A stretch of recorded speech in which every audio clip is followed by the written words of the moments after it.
Hello. I'm just sitting here having a very early morning cup of tea. I've got my candle lit and I have this little tree twinkling behind me that's giving me some joy this morning. And I'm just thinking about how this time of year can be really fun if we have the time to do the fun things. There's special parties and activities and maybe traditions that we can remember doing in the past that we want to recreate, whether that's putting up twinkle lights for the morning or making special treats and foods that we've shared with family in the past. And there can be such a desire to experience those things again. And sometimes there's a gap between that longing, that hoping to have those experiences, and the reality of life, and maybe not having enough time to do it in a way that feels relaxing and fun. And I know for me, I most prefer open-ended time when I want to do something really fun.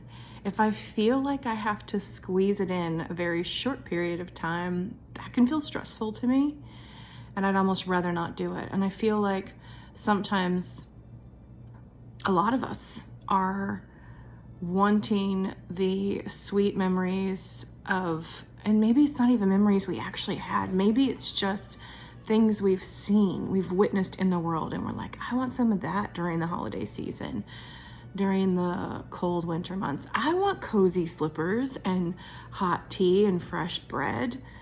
Does my life actually allow the time for those things in a way that doesn't feel like I'm just trying to squeeze it in? So I find for myself that there's this sweet spot that I try to find where I make space for those experiences, but I don't push them, I don't force them. And the moment that it starts to feel, yuck, this is too much, to just back it up a little bit, to just roll it back and to soften and to feel into what it is that I'm really wanting. Maybe in my imagination, the twinkle lights on the tree, the cup of tea, and sitting by the fire or candle really is about a longing to sit and have a long deep breath and to just go slow. Oh, here comes my kitty. Hello, baby. To just go slow and to have quiet time.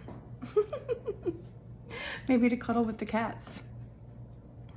And if I can go for that rather than try to force all the details, I find things go a lot more smoothly. The other thing is, I kind of always get a kick out of the idea of like the advent calendars or the 12 days of Christmas. And I like the idea of doing that, but to use it as a way to spread out all the things that I love about the holiday season in little bits, so it's not too much all at one time, so that I'm not feeling overwhelmed by needing to do it all at once or to squeeze it in to just 1 or 2 or 3 days. And I think I actually enjoy the holidays more before the actual holiday than I do the day of, when there's so much happening all at once, often with lots of different people.